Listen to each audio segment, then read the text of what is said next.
Sorry for delay, everyone. Welcome to the January 7th Water Course Commission meeting. First, approval of the minutes from October. It was like January meeting, November meeting. So, everybody look at the minutes. See what we have.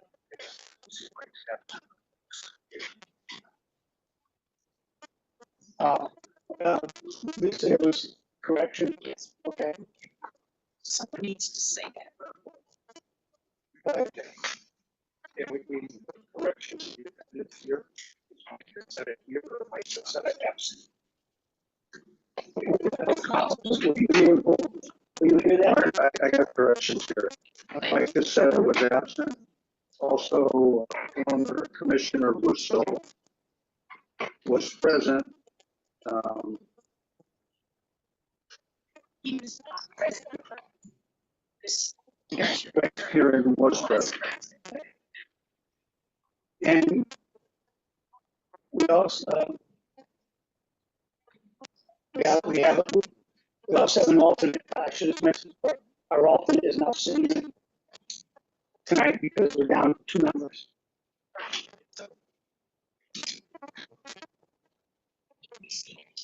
Yes, she'll be seated tonight, correct?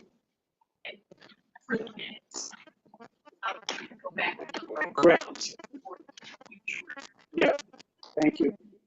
Anything else? So, excuse me if I left it, interrupting Attorney Cole left for the record. You did note too in the minutes that Mr. Cassetta was entered as both being present and being absent. Right. So he was in fact absent. Okay. We just mentioned that. So, Thank you. other than that, can I have a motion to approve the minutes as corrected?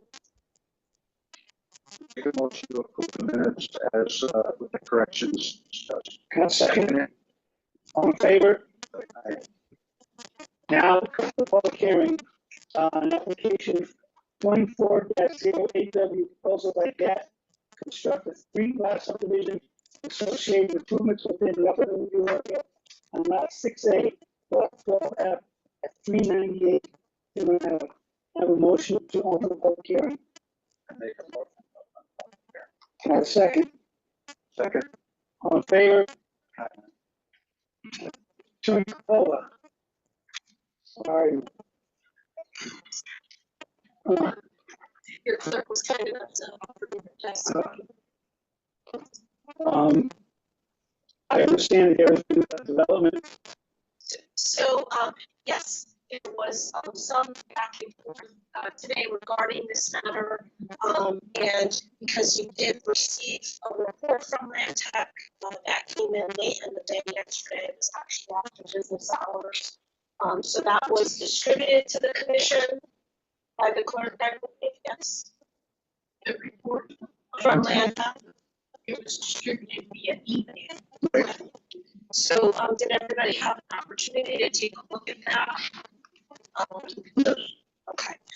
So when I received it, I did send it on to Mr. Kokomo, Mr. Cole, Mr. Gilmartin, and also the Property Owners Council, Attorney Reiner. So they have had an opportunity to review it as well. Obviously, this is a continuation of public hearing that was commenced on October 1st at your October 1st meeting. And I just want to note for the record too, I don't know, us sitting at that meeting, we should probably just cover that quickly. Present for yourself, Yeah. Mr. Chair, Mr. Jackson, Mr. Prado, Mr. Logan, Mr. White, and Ms. Aaron. Mr. Cassetta was not present. Mr. Cassetta had an opportunity to review the record for October 1st. Okay, so you won't sit on this matter, so just for clarification on that. But in terms of what transpired, and Mr. Global is participating online, you're being authorized agent. You'll recall at the conclusion of the October 1st meeting, that what was to occur was that there was to be a third-party review, and Mr. Horrible did, make efforts to get that accomplished. And Maybe Jim, would you like to just let them know about what transpired immediately after that? To bring them up to speed, I believe that you received two, Mr. Biddlewitz's report that would have been distributed earlier. Jim, I believe you're on mute. Could you please unmute? Yeah, and I just want to let you know the audio that I'm hearing is so broken up, it's hard to distinguish what's being said. But yes, in a nutshell, we contacted the Connecticut Coastal Conservation District to perform, an on-site soil survey for us. Unfortunately, they did not have a soil scientist on staff. They reached out to the Northwest Conservation District, who was able to supply a soil scientist to view the site.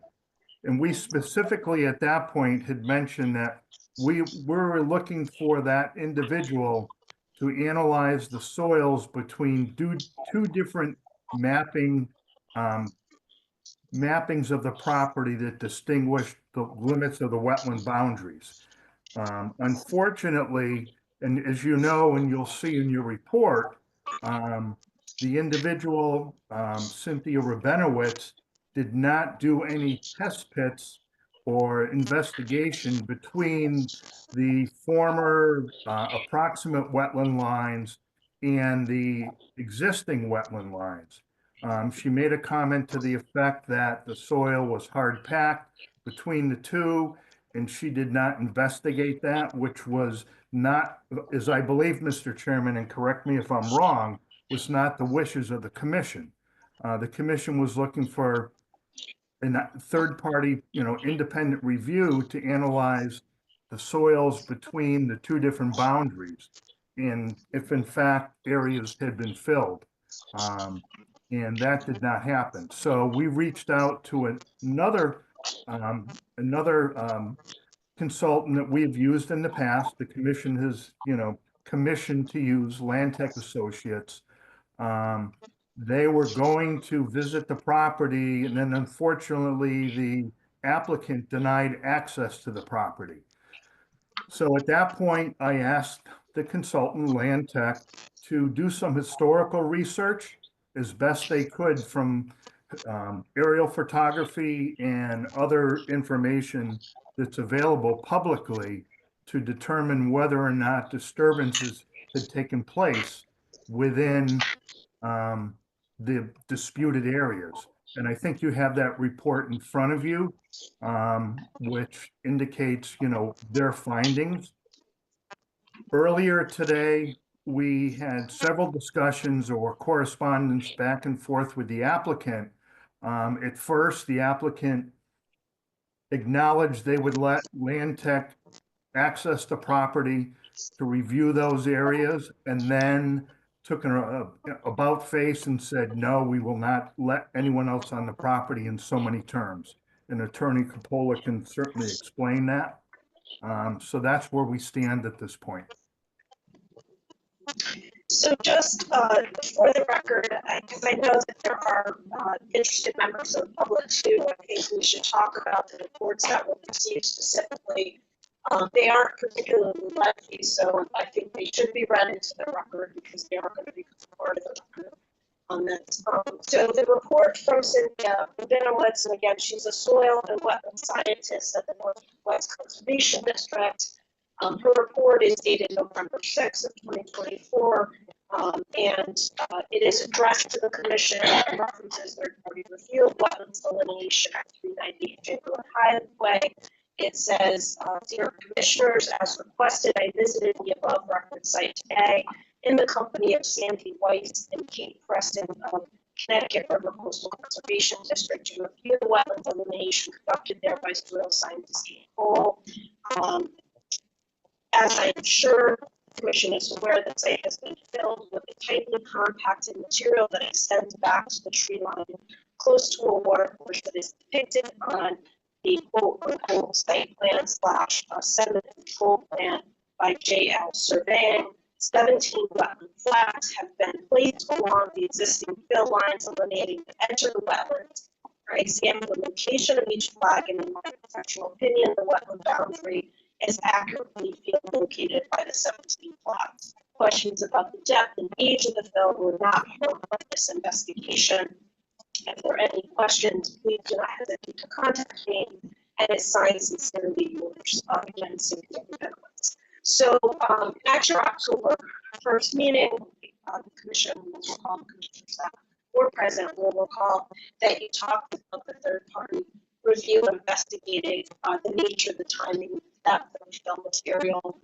So obviously from the content of the report, as Ms. Moore has indicated, she didn't do what you intended her to do, and there was some back and forth with again the applicant's counsel attorney Ryan with regard to that, and land was retained given that access was withdrawn from the property, and they did do a records review. And can I just because I don't immediately see the copy of the land tax report, if I can just read that into the record as well. So this land tech report, and again, used land tech, I think, a couple of times in the third party review, in part because they are not an entity that you typically would sell. So, and due to the reputation, so on and so forth, we've engaged in the past. So this report is dated January 6th. Again, it came in after hours yesterday. It's directed to Mr. Burwell. It's a subject third-party review, Town of Berlin, and belongs to the water course application in NBHA Highway, Berlin, Connecticut. Dear Mr. Burwell, Land Tech was asked to evaluate whether disturbance or fill placement have occurred within the wetlands or their 50-foot setback at 398 Chamberlain Highway, Berlin, Connecticut. Our review was conducted using the available site plans, letters submitted by neighbors for the Land Trust Inc. and the Northwest Conservation District, as well as aerial photographs of the property. Unfortunately, we were not permitted access to the site to assess those directly, so our analysis is based solely on the available documentation and imagery. To evaluate the site conditions, we reviewed aerial photographs from multiple sources, including the Berlin GIS, CT, Yukon's Magic, and Google Earth. The aerial images and associated documentation indicate that as of February 22nd, 2020, the site contained a wide riparian vegetated buffer along the brook. Subsequent imagery dated March 21st, 2022 revealed that the vegetation had been cleared up to the brook, with some of the cleared areas being used for storage. This information demonstrates that the disturbance to the riparian buffer occurred between February 2020 and March 2022. To illustrate these changes, we created comparative figures using the aerial photographs from July 4th, 2019 and April 14th, 2024. The vegetation line from 2019 overlaid with the current vegetation line from 2024 shows a measurable reduction in the riparian buffer, which was reduced between 87 and 109 feet. We chose the 2019 aerial to show the previous vegetation limit because it was clear photographed in the February 2020 image with no discernible changes to the vegetation line between those two dates. We did not have scaled plans. However, the site plan for Shuttle Meadows Development LLC includes a delineated wetland boundary east of the brook, which was verified as accurate by Cynthia Rabinowitz of the Northwest Conservation District. The clearing activity extended up to and likely into a portion of the wetlands. While we could not confirm the placement of fill within the wetlands due to the lack of site access, Mr. Rabinowitz's correspondence references tightly compacted material near the tree line close to the water course.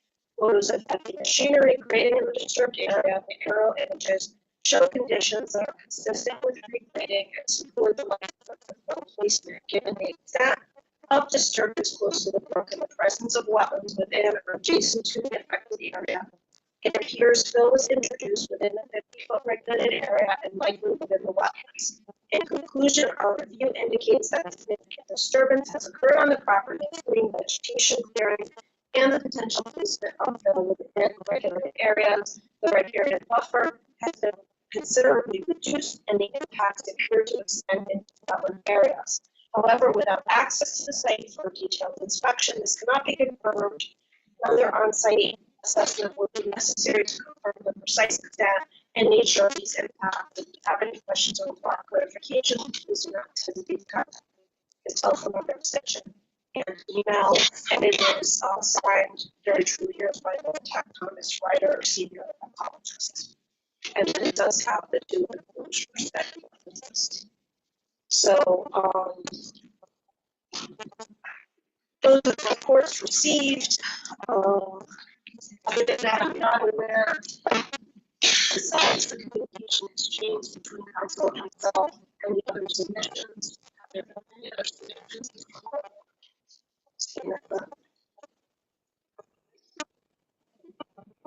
Jim, were there any other submissions besides from Land Tech? No, there were not.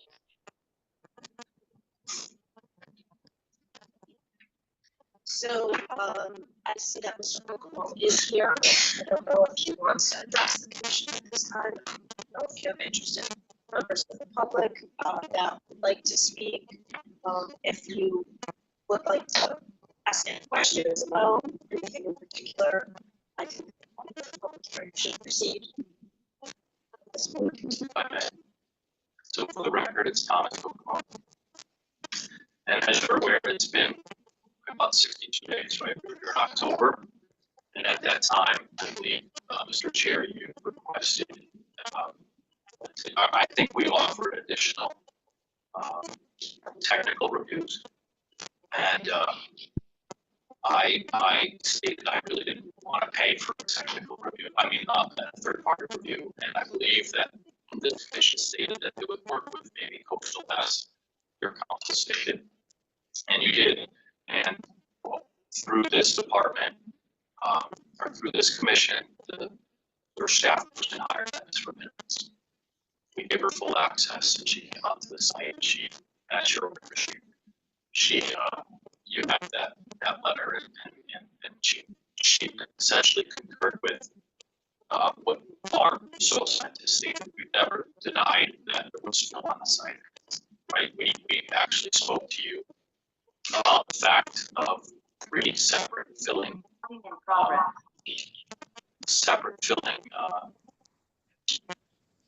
transactions, I guess. We went all the way back to 1988, and your staff person told you that, no, that's not right. When you do a sewer line, there's 1 truck in, 1 truck out. So I took the privilege of calling the Kensington Fire District, and I said, have you ever spoke to Mr. Orville in regard to the sewer main? I spoke to the superintendent, and he said, no, Mr. Orville's never contacted us. He said, do you know who did that sewer line work? Yes, Thomas Jimmy Farr Associates. Was there 1 truck in and 1 truck out? There was not 1 truck in, 1 truck out. In fact, Bob Bill came from the site in the rear. Mr. Vineyard Drive was an old quarry pit and rough fill in because it was wet back there. Spoke to Mr. Farr, he concurred. So, but in any event, we established that a little bit of mudslinging, saying that's not the case from staff. Then I was told that Ms. Rabinowitz didn't do the job correctly, but I couldn't get an answer from administration because Mr. Orville wouldn't allow administration to speak to me and why she didn't do what she did, or was told what to do. We wanted to know why she didn't come out and give those holes or give you the answers. And both Jennifer, I'm sorry I'm not as eloquent, but I'm trying to be effective for you. We asked council, why can't you just have Rabinowitz come back out and dig holes? Why do we have to have Land Tech come out? Why should I pay for it? Which I didn't want to pay for it. So no, have Rabinowitz come back out and dig the holes. Never. Ian Cole, my soil scientist, in all of his time done doing this, has he seen a staff person not like the results of the first meeting of the report and then go and hire a third? Never, never, ever. out you had land tech, which is fine. And their report is consistent with the other two. But what they don't write in the report, and it's funny, it's cherry picked, right? There's no anecdotal information from staff, and I'm trying to find out why would staff not give anecdotal information? I don't know, I'm saying there was staff here that did other things that, sued the town against me, so we know the reputation of these staff people in this town. In fact, he just said that I refused land tech to come on the property. That is not the case. I said to Jennifer, we would give an extension, and we would have our soil scientists meet, words, putting words in other people's mouths to get anywhere. So I said to my lawyer, told Jennifer we would give a 30-day extension. Working together, and I said, no, I want to come here because I'm going to grant that extension. I'd like to do that in protest. You've got 3 reports, all consistent with each other. And you know what one of them says? There's been vegetation between 2020 and 2022. But do you know what happened between 20 and 22 that wasn't cherry picked? That this staff person signed up for a building permit for a greenhouse effect. This staff person signed up. Okay, it's in your file with that, and that letter says somewhere about 80 feet. You know what the size of those greenhouses are? This commission, 80 by 20 and 100 by 20 wide by long. So yes, there was work done in that area, and that was done, and that was approved through the staff person here and through a building permit. All right, so we've got Phil in the 80s, Phil in the 90s, nursery when they were back there, Phil in the 2000s, Phil in the 2020s. But I'm trying to understand, what are we know there's been Phil. We've identified that the wetlands are where they are, and you've gotten reports. You don't like the answer, so you go to second one, and now it states, there's in an email, he stated some case law that if I don't let them on the property, so this is just a setup for futility here on my behalf. So I'm here. I want to know, what does this commission want? Does it want a 4th report? I don't want to pay for somebody to speculate that if a bulldozer, if an excavator goes out there and digs an 8-foot hole. This gentleman who signed it was not even a soil scientist. Ms. Rabinowitz, right, said she was a soil scientist. We commented, but this gentleman is not even on the registry of soil scientists, okay? So what is he going to do? He's going to go out there and dig a hole and tell you that the fill is placed. When? How do we know that? We're going to have to hire Elon Musk and they'll tell you when that fill was there. So, has this got any comments from staff? You know what? Let's look at a restoration plan. Let's look at this. It's nothing but a gotcha here. I'm tired of it. And for 60 days, we sat on our hands, or Ms. Rabinowitz went to a day before the meeting and got it done, and wouldn't share with me. And now, Ms. Cole was kind enough to send to us at noon today.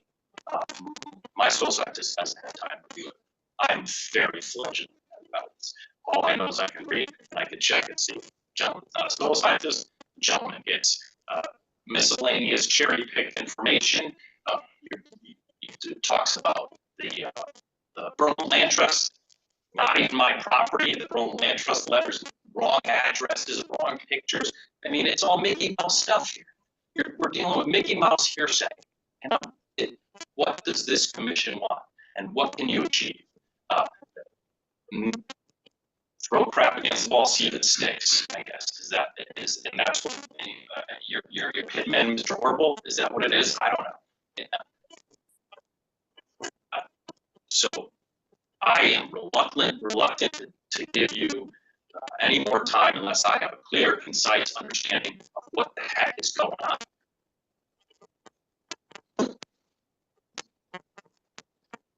Just so that you know, I've gotten for myself, asked for 30 days.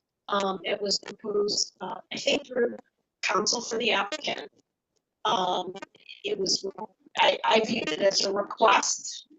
And with the understanding that there was a change in consent to access. So the purpose of it was to provide access to land, had to go in there and actually do the necessary site assessment. Okay, so I just want to make that clear. But Ms. Capola, you provided access to your first person. And why did she not do what she was hired to do? Well, why did she not? But it's quite clear she didn't. She did. And so why didn't she just call her back and say, no, David Holt, you have access with. That's the other thing I just want to, there's a few other things I think we have to tell. Mr. Kokomo indicated that they indicated that they would provide access to, and again, to Ms. Rabinowitz, and I'd be happy to go back through my correspondence back and forth, but that was not discussed with me. Okay. Why would you change cars? It just makes no sense. I drove here with my truck. What, should I drive home with your car? You hired Rabinowitz. She went to the site, Ms. Capola. She didn't do what you said she did. And so what? You throw her out and say, well, you're an NG. Let's go get someone else. Why not say, Ms. Rabinowitz, you failed your task. You need to go back and dig some holes. Go ahead. I'm recalling from an email from Rabinowitz that she went on some type of leave of absence, and she was no longer. But she basically, my understanding from her correspondence and her emails, is she basically said, communicated to the commission and to the town that she was not able to continue on this course after preparing this letter report. News to me. I want a Freedom of Information Act of all this activity and all the emails that went on between here, because that's news to me. That would have been a simple answer. You have a perception of like not honesty here on your behalf or on staff's behalf, especially with my experience in staff in this town. Okay, yeah.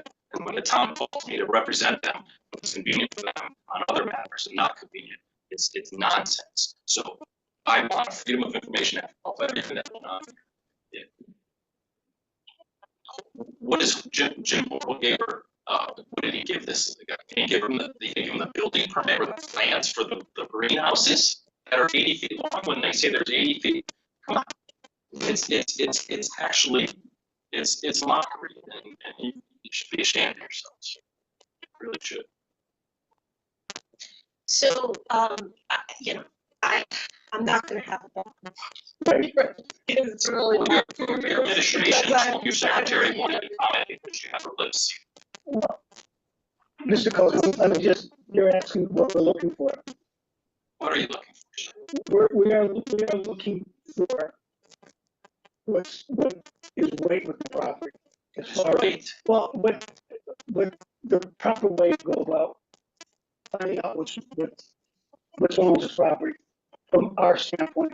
We have to know if there truly was wetlands delineation, which if you look at these two photos right, which you saw, I believe. If you look, that's your 100-foot greenhouse. Here's the wetlands mark. Here's what is out there right now. That was the back of the furthest greenhouse. Look, I mean, it's like 109 feet from the brook to there, which has been filled. Right, if you took that and they put 7 new greenhouses here and you put 100 and then 80, that's where you are. And you have a permit for it. Well, I'm saying, but this photo there, I don't know. No, what year is this photo? 2019. Those building permits were in your file for 7 new greenhouses was in 2020, July of 2020, if I recollect. Actually, I'll tell you exactly. It's right here. It's in your file. It was signed off by Frank Van Linter. This came from you, Ms. Capola. It was signed off by Frank Van Linter, greenhouse permit on 7/27/2020. After this picture is 2024. You can see, I don't know if those are the greenhouses, the remnants of the greenhouses, but those were, that's what it was. So, and and you're right. And so if this was filled here, so let's just say the sewer line was put in the 88s, of course these trees would come back. And then this was all cut down when the greenhouses, when 7 greenhouses were put in. And he's correct, there was storage back there. And then I was told by the zoning department, I was very aware of it, clean the site up. I went back there, sure, and there was stuff all over the place. We cleaned it up. I mean, so you're talking about a permitted activity that was granted to that Daniel Laviana, okay? Greenhouse permit, Daniel Laviana. 7 greenhouses. And if we went out there today, and I've offered this commission to walk the site too, there's those poles are still around. No, they're not. Yes, they are. Oh, they're not. You're right. We pulled them out. But there's some of the holes are all still there. The holes are all still there. I don't know about but there was nothing sticking up out of the ground. The greenhouse holes are all still there. And be happy to show you that. And you could tell that there was, again, I'm not saying you did, but there was definitely fill. You could see. We've never denied that. We've never denied that. But the problem is no one knows where the wetland boundary is because everyone says wetland boundary, and you're looking at a map that this commission gave me, and it says approximation in 1988. It was never delineated. So it could have been that yellow line. It could have been where this is. It was never delineated. Ever. It was approximation. So yes, you can go off the GIS maps. That's all you can do. We can go up. Yes, we've been very transparent. We said in the 88, the sewer line was installed. There was greenhouse activity by Mr. Cum got a cease and desist meeting, and he had storage back there back in like 2000s. I think I read it in, and it's not part of this stuff, but I read it. He had a cease and desist. He was running construction activity, a landscaping activity back there, and then there was never anything else but the greenhouse. And so yeah, of course, when there's this nursery activity for all those years since 2020, once they cut those trees down, they put those greenhouses in. Sure, people were including myself when I cleaned it up. I've never denied that. And we said we top dressed it with millings. It's when we spread them out back there. There's never been a denial there. But there's never been it's okay. Staff has never said, you know what, you're right, you've never denied it. We should come up, you should have your wetlands, you should come up with, how about we create a new wetland area? How about we do this? No, we're gonna find out that you killed that area. There's a building permit that was, how do you put those greenhouses up? And make This commission could intrude in I sign off on it. Not this, your wetlands agent signed off on it. Your wetlands agent is part of the building permit process. Did not come before the inland wetlands. You know what it was though? Did you see the dates? 2020. You're right. It didn't come before, but I'm just telling you that there was a building permit, sir, and they were constructed. Okay, and been for 4 years. So I see before me, you may be right. But what I believe is that building permit did not intrude under the then present wetlands boundary. Did you see that? Did you see the picture? I'm looking No, at did you see it. did you see this map that's in your file? It's also in your file with a sketch. Look over where he sketched that greenhouse. That's in your file. I mean, I made. Yeah, I don't. How would I, Jennifer? Where would you? So it's the same for you. Okay, let me see if I can. Is it the same?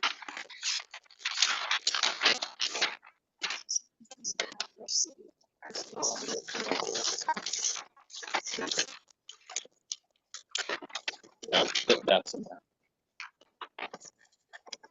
Now, that was given, that was provided for a sign off, okay? And Mr. White, this was provided for a building permit, okay? Now, and I will show you GIS maps that show that this was actually constructed this way, and this way. 3 of them. This boundary right here. Approximation. Yeah. Approximation. That's this. All this activity is not intruding in the area that this commission is tasked with regulating. Right. No, but what you're not understanding, this is an approximate line, and I don't know how this map and this are, if this, what is the scale here? 1 inch equals 20 feet? Did you say that's 4 inches? Close, right? So 80 feet. Which is what makes it. This one says 109. Right. But in any event, this was constructed this way, just so you're aware. 1, 2, 3 greenhouses, and I can. It doesn't, again, this map doesn't show 3 greenhouses. This was a proposed, there was never an as-built. We'll have to see an as-built.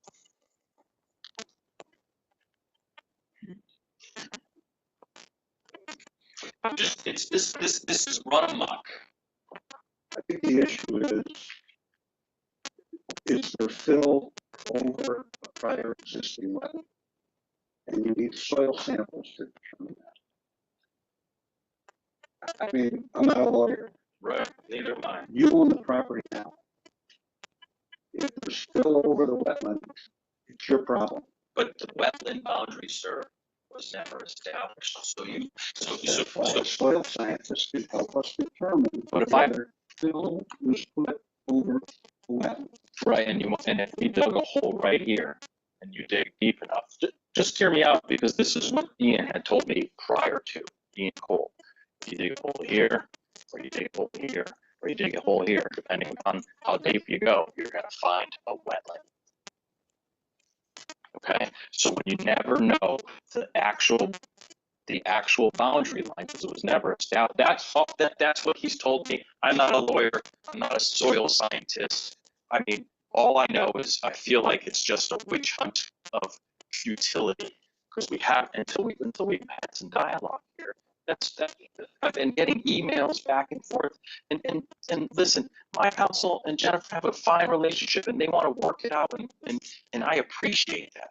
But he doesn't understand exactly what you just said. Well, we go out for excavation equipment. We can dig here and tell you there's wetland too. Quite honestly, sir, you can. Right? It's true. It's not. No. No. Right? No, How could you then explain it to me? I'm not going down that road. It's not true. You're gonna find an organic horizon in a wetland. I dig and fill, encountering wetland soil, I will find an organic horizon. I dig in uplands, I will not find an organic horizon. I will find a red oxymorphic feature. I will find a mottled horizon. But what depth of that in that general area where that greenhouse is, or that approximation of line? What if we dug at 10 feet, let's just say, we established that wetland area, okay? How can you tell me 10 feet? And that was what I was trying to explain. 10 feet of fill during our October meeting over half it. This is 3 acres, so let's just call it over an acre. 10 feet of fill. If you figure out the cubic yards, we're talking 500 trucks. Now, I've read the letters from the neighbors. They stopped counting at 20, is what they said, which is fine and fair enough. 500 trucks, and this commission was never called before for a violation or a cease and desist in this town. Please. So, Mr. Jackson, if we dug down and we get that organic material that you're talking about at 10 feet, what do? Do you say, okay, in 1988, 4 feet of it was filled on top of it from the sewer line? How do you establish that? That's I guess what I'm trying to ask. Because there was a lot of activity in 1988, a 12-inch sewer line that was, in some points, 15 feet deep. So how do you establish when the first fill and the last fill? Or is it more like, yes, we all know that there's been fill on that site. Maybe we should create a 4,000 wetland area somewhere or enhance it. We've never had any staff comment. We've never had any.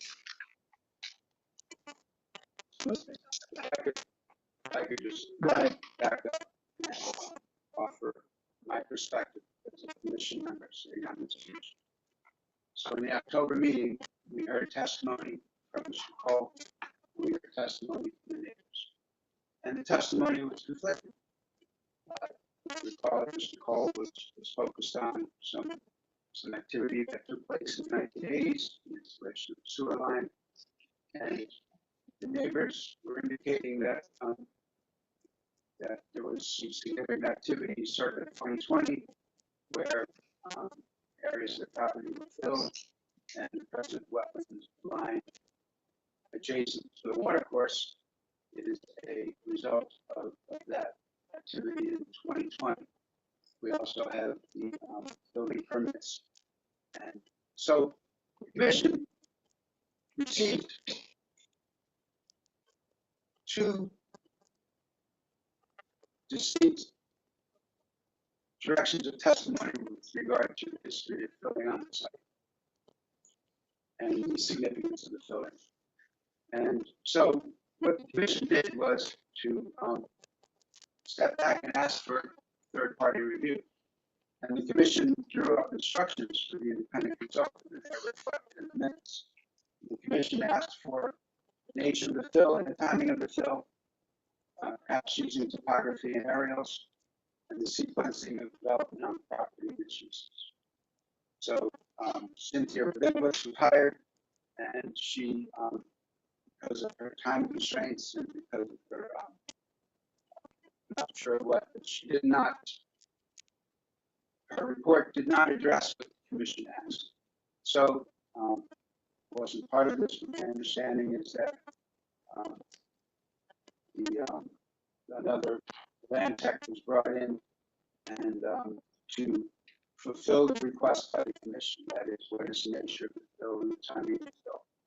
Land tech provided a analysis using aerial imagery, and they suggested that took place, the report took place between February 2020, March 1st, 2022. So the report from land tech is consistent with the testimony. So we as a commission, we come from different disciplines, we have different strengths, different careers. We come here and we listen to testimony and decide, okay, well, what's consistent, where's the line of consistency. So apparently there's been filling on the property. The filling that apparently took place between 2020 and 2022 was significant, very significant. And that's where we are. And then the question is, okay, well, was that permitted?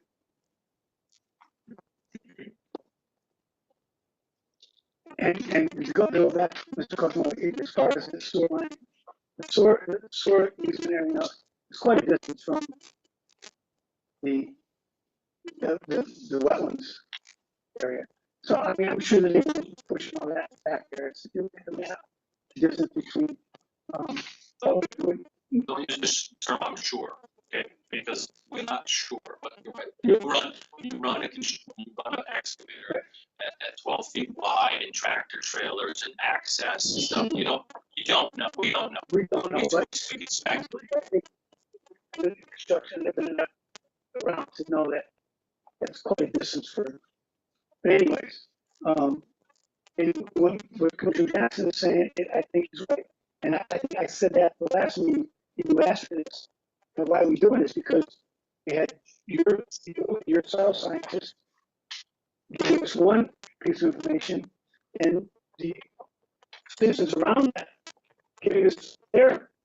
And we have to, as a commission, we have to find out which way we should go with this. We have to listen to both sides. Appreciate that. That's your job, and you're not paid, and I value your time and your energy. And that's why I wanted to come talk to you. I didn't want to talk to Ms. Capola. I didn't want to talk to Jim Warble. This is your responsibility. It's my land. I want to know. And that's what and Mr. Jackson's correct, okay, so between 20 and 22, there was activity. He says substantial. I don't know how substantial, I wasn't there, but there was permitted activity to build those greenhouses. Now, they weren't built as proposed, and you know, if you're in construction, there's what's called a proposed and then an as-built, right? And they were not, and if we went out there and as-built them today, you still can't. I'm telling you, and if Atlantic does it, you can as-built where those greenhouses are, all there. You can see where every single one of those post holes were. You can see the line. You can see the former greenhouses. Excuse me. The activity was done there, and it was permitted activity. Now, it might have not been permitted for that, but it wasn't violated. There was no violation given, and you heard testimony that Tommy and Michael Cook were out there doing it a year ago, or so forth and so on. And now you know it's not true based on your land tech people. Okay, so there should be no credence in that nonsense. And I've never run away saying that this site did not have activity, nor has my person, nor has Benowitz and land. But why do I? And that's what I've said. But nobody told me that she was sick or something happened to her. It'd be nice if there was full transparency. All right, and originally, you talking to our attorney, and to Jim Harville, originally you were gonna give us 30 days. I said I would give you 30 days, and I want to know what we're going to accomplish. If we're going to wait till the last minute, so I don't have Ian Cole he's out in the field today. Wait till I don't know when it is, February 3rd. It be at February 2nd at midnight, and then this is not your home where you have time. It's not. This is a commercial site, a commercial activity, and I have commercial financing, and you have deadlines. I talked to Mr. Harville, and he said if you approve us using land tech and he's on site, you could contact them immediately and see what their date is. And what's the scope of the work? What are we going to perform? Well, I think first of all, he's gonna do test fits. Okay. And I'm not sure what else they do. Maybe you can answer this better, but what would you think he would go out there to do? I can't. The instruction from this commission to the third party review was to establish the nature of the fill. The nature of the fill materials, it spoils from a sanitary sewer excavation and installation versus structural fill for a greenhouse. What is the nature of the fill? What is the timing of the fill? And perhaps using topography and area. So, in order to fulfill, if land tech needs to access the site to verify their information, their report, I cannot speak for land tech, right? But test it, and my sense they would be investigating the nature of the fill material and juxtaposition of the fill and potentially wetlands floods. But I can't speak for land tech. I think basically what Commissioner is saying is that whatever we ask Mr. Benowitz to do, we're going to ask land tech to do it. If she did not fulfill what we asked her to do, we can't ask her. I believe she's no longer there. She's no longer there. She's just not medical. Okay. I mean, we want to make this right for both you and the people who put the complaints in. Right, but you're talking, this is like a 3-lot subdivision over 3 acres, so 1 lot per acre. And I don't know, the impact here is what I guess the damage is done and that was done over a period of time is what I've said, okay? And if it was, so hear me out. If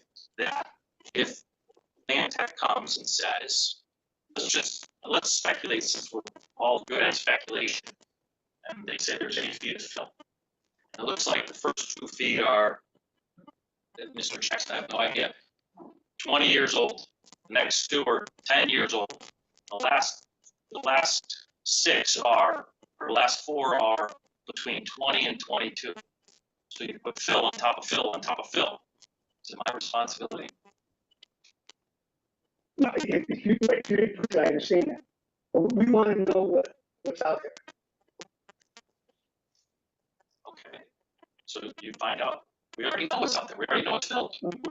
All 3 of them said it's filled, right? But if they're going to do a test, they're going to do an analysis of what they think, when it was put there, what it is, as opposed to, like Mr. Jackson said, what is it from the shoreline, or is it brought in? What's the resolution? Once we get this report. I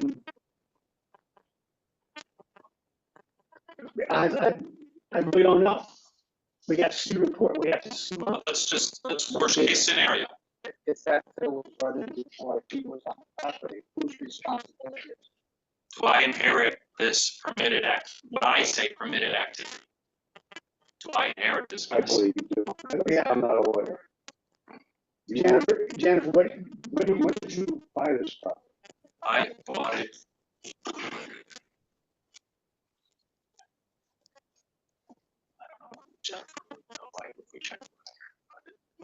After 2020, after those permits. Yeah. So what's the inheritance rule, Jennifer?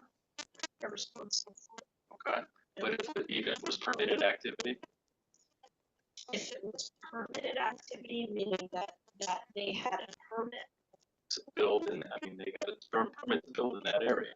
but they didn't have you're not saying they had a permit from Not for this commission, no, they had a permit. So the violation. They should have had a building permit if it wasn't approved by the wetlands, correct? Folks, if I can just offer a comment, keep in mind that there are certain agricultural uses that are permitted in wetland areas. Okay, perhaps putting a greenhouse in, but any type of bringing fill over an existing wetland area requires permitting. You can let a cow graze in a wetland area. You can put, a greenhouse up at grade without disturbing the soil for agricultural purposes. But once you start bringing fill in to an area, then that's a permit. A permit is required from the Wetlands Board. Case closed. It's right in the statutes. And the worst case scenario is the fill would have to be removed to restore the wetland. That's my opinion. The wetland that we don't know. The wetland and the soil scientists could tell us whether it exists under the fill or not. That's my perspective on this. Okay, and that's awesome. So permitted activity. If we find that whole area used to be a wetland, then we talk. We can permit activity in an upland review area. If there's a wetland, we can't permit filling a wetland. So it's important, was all this a wetland before it was filled? That's how I see it. Yeah, I understand. I appreciate that comment, but I guess my point is. I'm just one commissioner. Right, no, but it's fair, and that's why I asked. And you guys do this more, but if those soils are 10 feet deep, I mean, we're gonna split hairs where that the first 2 feet, the actual filling may have occurred in the 80s. That's my, I don't, that's why I said maybe we, call a Starlink to figure that out. Well, I think let Land Tech go out there and let them do their investigation. What if it's 18 inches? Down below. Well, because we already went out there, remember I told you we went out there with 3-foot holes. Yeah, that we provided that, You did. and we provided, and that's why I said, that's why I said I've never run from the fact that there's fill there. We went out there, we dug 3-foot holes. When you fill, where did you fill? I didn't fill. You said trucks went in there, your bill was there. No, I didn't know that, no. I cleaned up that site, and we talked, there was, our skids did, we cleaned that whole site up there. That is not my bulldozer. And I don't know whose bulldozer it is. I cleaned up that whole site, my skid steer was back there. When I got the notice of violation from the zoning office, clean it immediately. When I was in the planning and zoning department, clean it immediately. Went back there, cleaned all that metal out. We pulled all those shade things from the wetlands. There was those shade, if you go back there, Peter, I'll tell you, there's like those big shade nets. We pulled them out of the wetlands in some space, some spot. You pull a big heavy net out of there, you're disturbing the wetlands. Of course, When it was filled, who owned it? So when it was filled, I don't know, we're just talking about pictures here. I mean, that to me, to cutting down to the trees is not filling. That's why he wants to go dig holes, right? And see how deep it is. And I can't tell, that's why I said to you, if it's 10 feet, Or not? I owned it, I bought it in whole in 2024, so no, 23, September 23, I say. You didn't own it before that. And I was a partner in it before that, Right. but I was not part of the operation, the greenhouse and all that nonsense.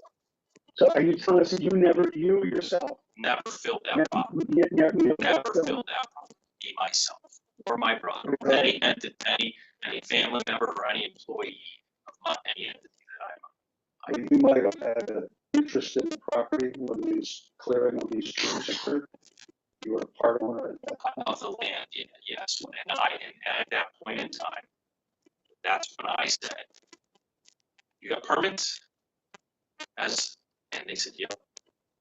Well, I mean, I gave me the permit. That's what I was well aware of. Got all the permits. It was during COVID. I don't even know if you people met. I don't know upstairs, planning zone. I don't know what was going on. Right? It was a whole different world back then. So he might have came in here, applied for a permit, and got a rubber stamp for all. We did meet during COVID. Oh, yeah. But the extent of the activity that's been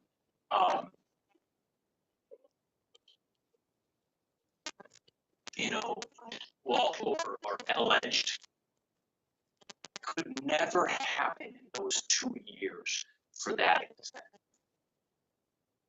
The trees could have certainly been cut and certainly could have been graded. That bulldozer could have been there and graded out. And Jim says, you can't put fill on, but he certainly could have graded out because who's going to put a greenhouse on something like this, right? I mean, if you go out there, every one of those soil scientists tell you it's flat. So it was graded. It was graded so the greenhouse could be put in.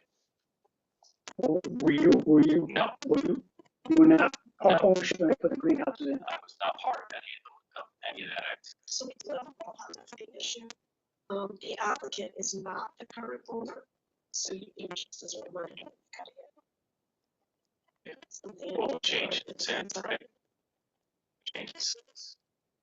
No, it was before. So that is not the of the property. Your applicant is not the. That is not the owner. Needs to know. I thought when in 2023, I took membership interest of that. I bought the membership interest of that. So it says it's owned by that construction. Yeah, I did. I bought a membership interest and they were that foreclosed it out, and I bought the membership interest of that. So I bought the LLC. So I don't know technically how that works. I guess will you let Lantec on the site? Who's paying? Because you guys already paid for them apparently, right? To do their flyover. Well, technically you are responsible for that. I mean, I'll bring a mini excavator. I'll provide the mini excavator. I don't want to pay for somebody else. I've got you. We just want to find out, and get this done with, and we want to find out what actually going on out there. And I think for everyone involved, including yourself, I mean, you should want to know. Yeah, I know, but I mean, that's all I've said. This was done, it was approved, permitted, and you know, You're just saying, it's a lot maybe it's not. you're saying permitted, we didn't give them the permit, that's not on us. We don't. The activity was done. Listen, got some trees over on Old Brickyard Lane, and everybody in America showed up. Cops included. So please, when you're talking about that kind of, how that could possibly go past anybody here is beyond me. So I don't know. That's, Well, when the neighbors started complaining, it wasn't investigated. yeah, that was this year. When I was in planning and zoning, they were opposing the application for the commercial use, and then planning and zoning, Ms. Cole was there. I said, listen, I like the existing non-conforming use of this, but if you think the best use is residential, and the neighbors didn't like the existing non-conforming use, it was a big sty and all, and shady neighbors. All true stories. Guy got arrested. Those guys that were running the greenhouse had a crack house going. People bust the doors down, the cops downstairs blew it all up. So I had some bad experiences during the whole foreclosure process. All right, so I wanted to get a decent tenant in there. No, we don't want Walpole in there. Abandon that use, and we think that residential house is the best use for that site. Okay. Sure, planning and zoning commission, that's fine, I'll do that. Jim calls me up and says, "Gonna complain." I said, "Convenient. We're just upstairs now. I'm going to residential now. We have a complaint." So it's all NIMBYism, but whatever. That's everybody's right. Neighbors have that right. I would have that right. It's next to me. I have no qualms about it. But you can read those lines. So, current owner is Shell Meadow Development LLC. Title of the sale date is 5/14/24. Prior to that was Dad Investments LLC. 4/25/2023. Prior to that was JB Enterprises LLC. Took title 5/2024. So it got foreclosed for my dad, and I bought the membership and economic interest in that. That Shell Meadow Development bought the membership interest in that. So I think, Mike, can you figure that out, housekeeper? I don't know what they did. That's my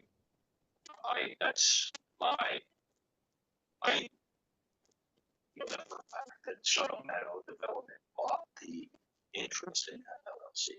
I don't know how that, when that transfer happened. I quit claim or whatever. I don't know. But I bought the membership interest. Yeah. Did you say that was it? So your applicant's interest. Shell Meadow is showing title May 14th of 2024. They're the Shell Meadow's the owner of that. That is okay. no. Oh, We have to have something from the owner consulting to that being the applicant. And we don't. Do you think you can? And I have that raised might. Yeah. I don't know the chain of title. Did it happen by quick claim? I'm not in the database on this. But I mean, so where do we go from here? Obviously, again, confusion back and forth. Just want a few comments, okay? The direction to conduct the third-party review was out of this commission. The staff, there's been a lot of criticism of staff. Staff served in your direction. You followed your direction. You got a report that was not complete. He had asked that Mr. Bennett call him for going out there, so on and so forth, so he can assist. And it would have been completed the right way. if that simple request had been complied with, okay? And we have a situation too, Mr. Cole spoke to Mr. Benowitz. You asked Mr. Cole not to do that. That's another piece of this, okay? So there's a lot, and we can go back and forth about all the details, but we need to know where are we going from here, okay? Consent was removed, land tech was ready to go out, and consent was removed. And that was before Thanksgiving, I think, is my recollection. And it was because I did not think, if we're talking about the housekeeping, I gave consent. It was my thought and Cole's thought that we gave consent to a technical review, and it was Mr. Benowitz. I did not give consent to a second party. That's what I was trying to explain to you. I'm not the most articulate. I may not have got that point across. I still have said that. And that's why I didn't want to pay land tech. That's why I asked, why didn't Benowitz do it now that Mr. Jackson was working? I had no idea that she was on leave. And I don't understand, yes, I'm critical. How do you give a directive? And then how does that directive not get given to her? And then did this staff, did this commission, I'm sorry, then say, hire land tech? We haven't met, so I can't believe you had a quorum and you said, let's get a third one. That was. It was so specifically discussed, which is why I pointed the council to the recording. If you listen to all the points at which the third party review was discussed, it was specifically discussed that what we thought would be the free option, okay, through one of the districts, Department of Agriculture, that if that did not pan out, then we needed to go beyond that. And that is very clear from the record because I listened to the recording. And we went back and forth, but she very specifically, and we have the report in the record, she did not, all she did was confirm the line. Right. She did nothing whatsoever. We have no record whatsoever about what documents she reviewed. We have no indication of the nature of the fill. We have no indication of depth of the fill, and she gives no opinion about the timing of it whatsoever. So it really is of no, it's not a report. I know, but she showed up to this. She showed up. And she's a very qualified, well-respected, and so is land tech. I'm not giving them. I don't know, but by no means was it what was discussed and what was consulted at the end of the day. So I just want to make sure, because at the end of the day, I'm getting emails going back and forth. If there's an agreement of 30 days and there's an agreement to provide access, then I'm not going to hear tomorrow, I'm not going to hear next week that there's no access because, we're taking land tech time too. They had occasional review to be able to go out there and set a schedule, and I don't want to do that. Well, I don't want to pay them to pull for them. I will provide the mission. If they provide a soil scientist, they can do the reports. Now they must do a thorough report. They must not, they shouldn't cherry pick stuff like they did. So, and I want Cole there too, and I don't understand why you did right, Tom. It's not moral or ethical. I can't recall what you said, but it's not. But two soil scientists should be able to have conversations just like two lawyers can have a conversation. So I don't understand why they can't. You had specifically on the record said that you did not want Mr. Cole to have communication with the third party review. That you wanted them to act independently, to engage in the process that they would typically engage with as if they had been, hired. Like Mr. Copeland. I know, but I feel like you question people's integrity when you say that they're not going to live up to the standards by having two professionals there. I mean, this is what their livelihoods are on. So I mean, it's nice to have dialogue, and I don't understand, and that's why we said fine, and you're right. And Cole did call her when he found out, and she said to him, just so you're aware, Mr. Cole, she said to him, I cannot speak to you. He said, I'm sorry. He did tell him. So she got those orders. I don't know how she didn't get the other ones. Jim, I'm gonna ask you a question about as far as Atlantic. You talked to them, and how, are they willing to go out there as soon as you call them? What do you think their schedule is? Yes, I believe they can go out within the next week or so. And I will double check that tomorrow morning.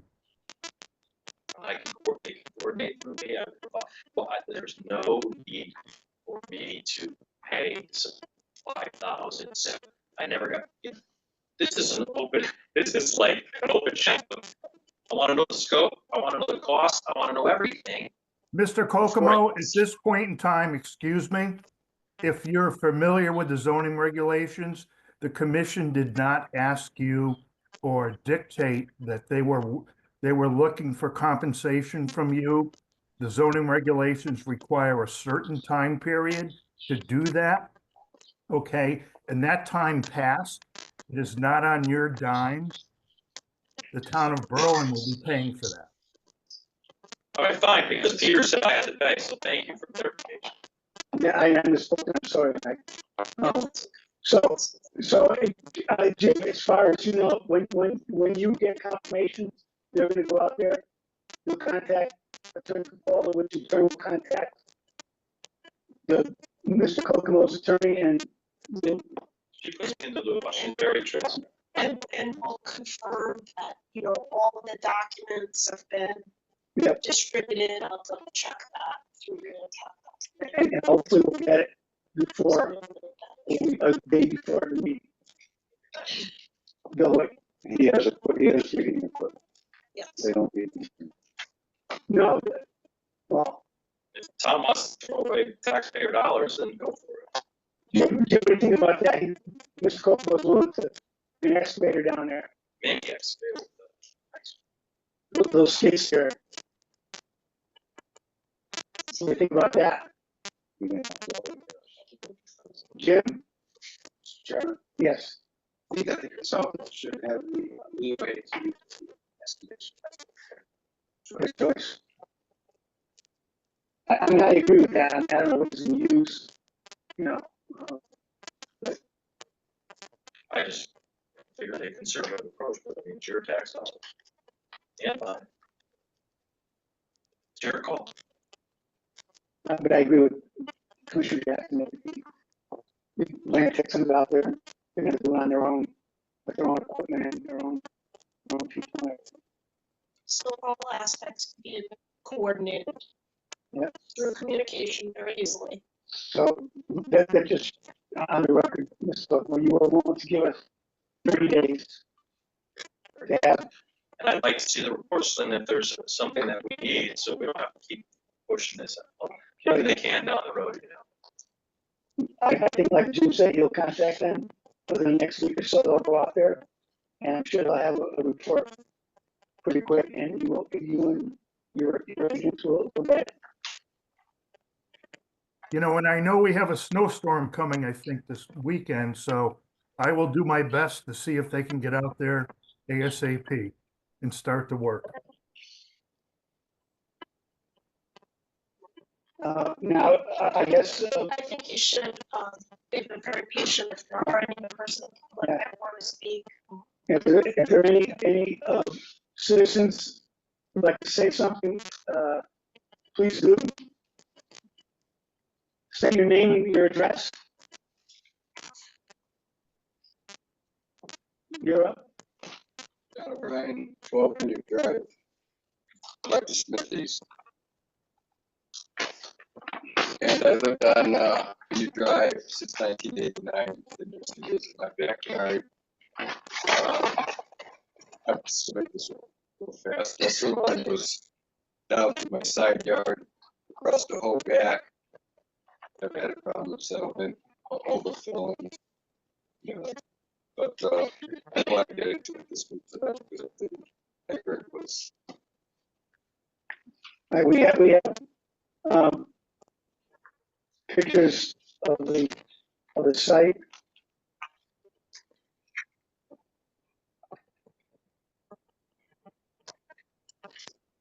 We'll put it on the record.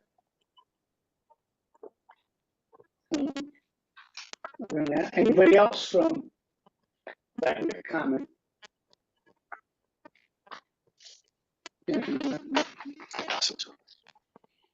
Just for clarity, these are taken when? What were you thinking, Mr. Ryan? I remember I had oh my god, probably within the last week or so.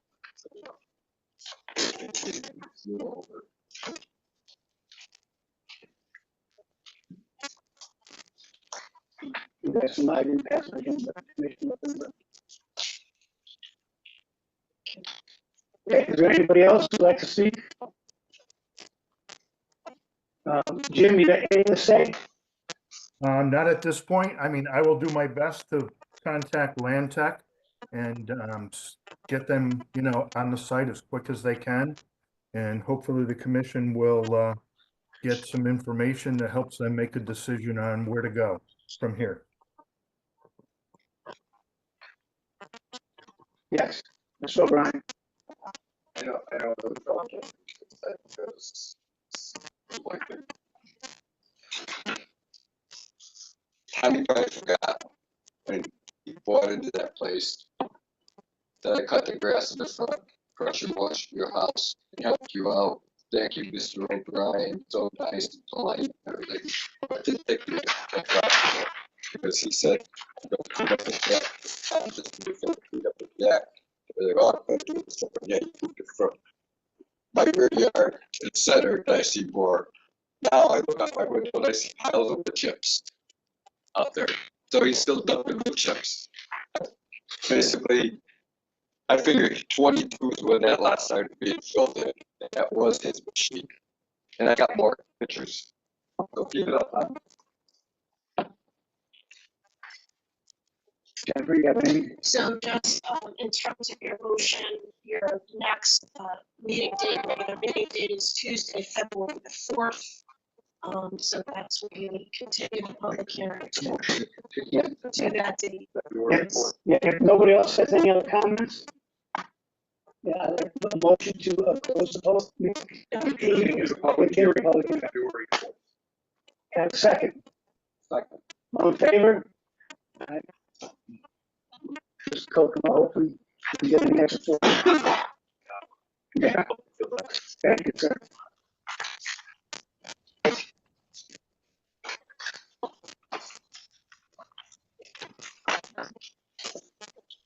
All right, now the next regular meeting, application 24-09W, proposal by JSJ Development LLC to construct a stormwater management system in a regulated area on 2A 107 Florida Road, Norton Road.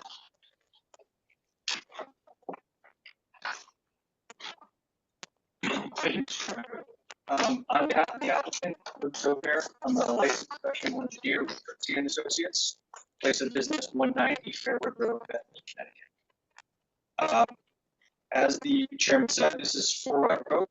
The address is technically 04 Rod Road. There's no address in the assessors. It is on the corner of 4 Rod Road and Norton Road, between Kensington and 4 Rod Road.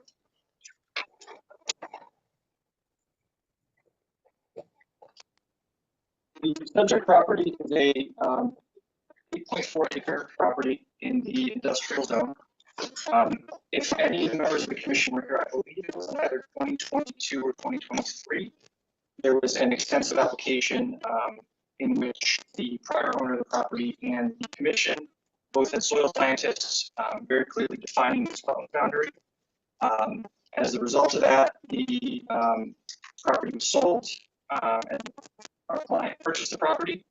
To summarize the property again for members of the commission that were not here previously, it's 8 acres, approximately 8 acres of industrial zone property, roughly L-shaped, bounded to the north by Norton Road, to the east by 4 Rod Road, to the south by industrial developed property, and to the west by railroad tracks. Property is currently cleared, more or less hayfields, with the wetlands in the southeast corner of the property, generally sloping from the northwest on Norton Road, which slopes up down towards the wetlands. The current proposal is to construct an industrial contractor's yard.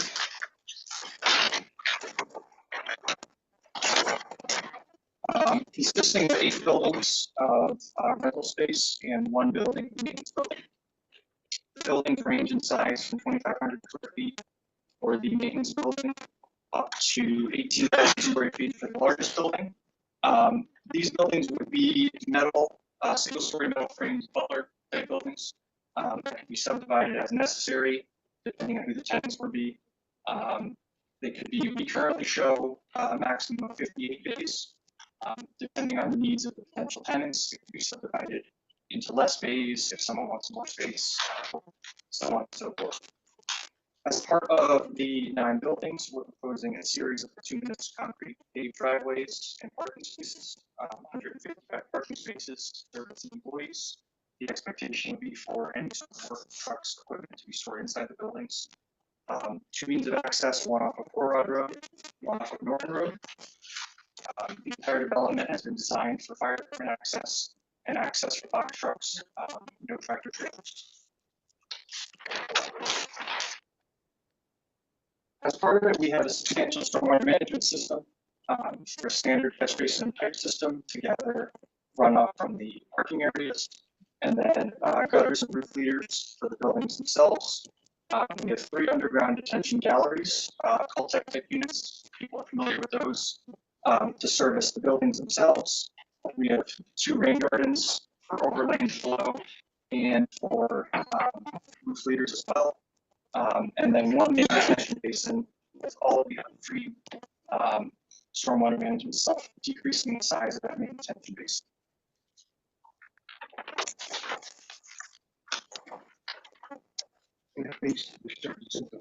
Correct. Maybe detail later on. Yeah. Increasing the size of that.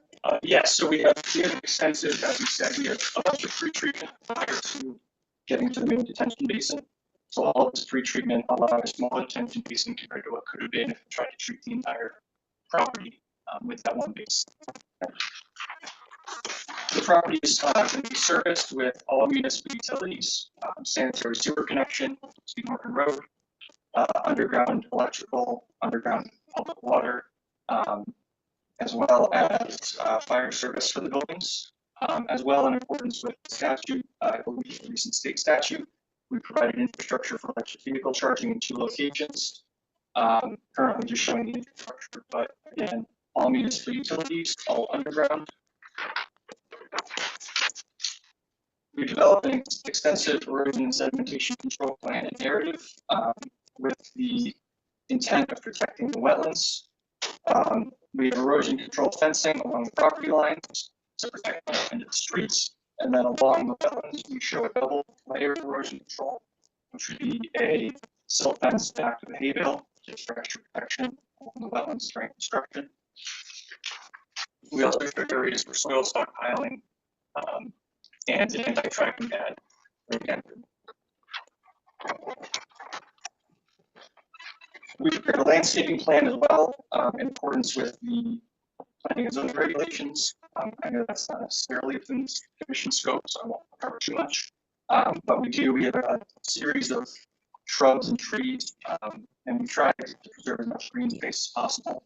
What we're proposing is under the maximum allowable for impervious and for building coverage for what we think is responsible development that works for everyone, all the stakeholders involved. So as part of that, we've left a substantial amount of the property proposed to be landscaped grass area, which would lessen some runoff as well as make it more attractive development.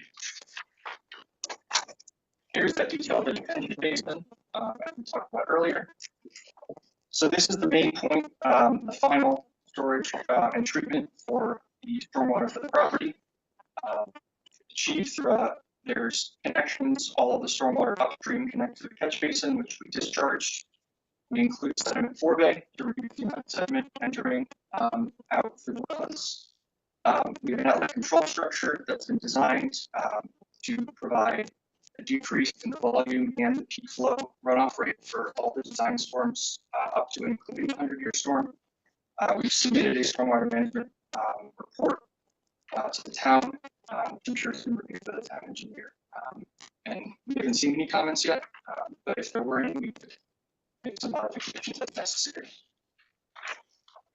At the stormwater management system, you can see here, this is the upland review line dashed here and the wetlands line here. So this is the extent of the work within the upland review area. There's no direct wetlands impact. There's approximately a quarter acre of work within the upland review area, all of which is regrading into the detention basin.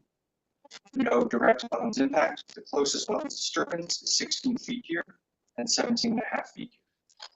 The discharge will be achieved through the outlet control structure out to an 18-inch pipe and out to a scour hole to reduce the velocity of water potentially discharging the wetlands.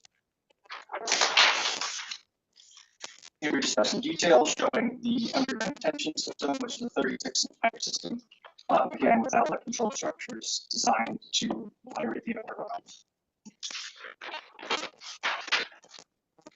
And here's some details for the rain garden. Similar thing, we have yard drains that are functioning with outlet control structures. The entire purpose is to treat runoff and reduce the amount of stormwater that's entering the wetlands, which is where it currently discharges. Finally, just some technical details and some more technical details.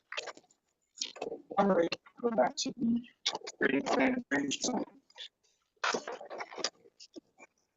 What we're proposing is a contractor's yard, an industrial zone. We've carefully considered many aspects of the site. We think the responsible development.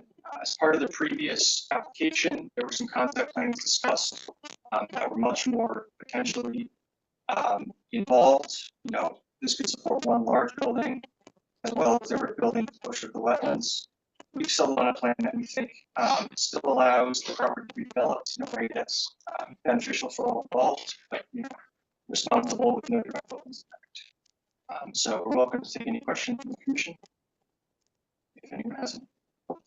We say that's a contractor development type. That's the intent, yeah. So what kind of equipment or kind of use going to be on there? Like, is it construction equipment? Is it mowers? Is it? The applicant would answer that question. What was the question? What kind of use is going to be in the Physical. Yeah. What I would do is actually review.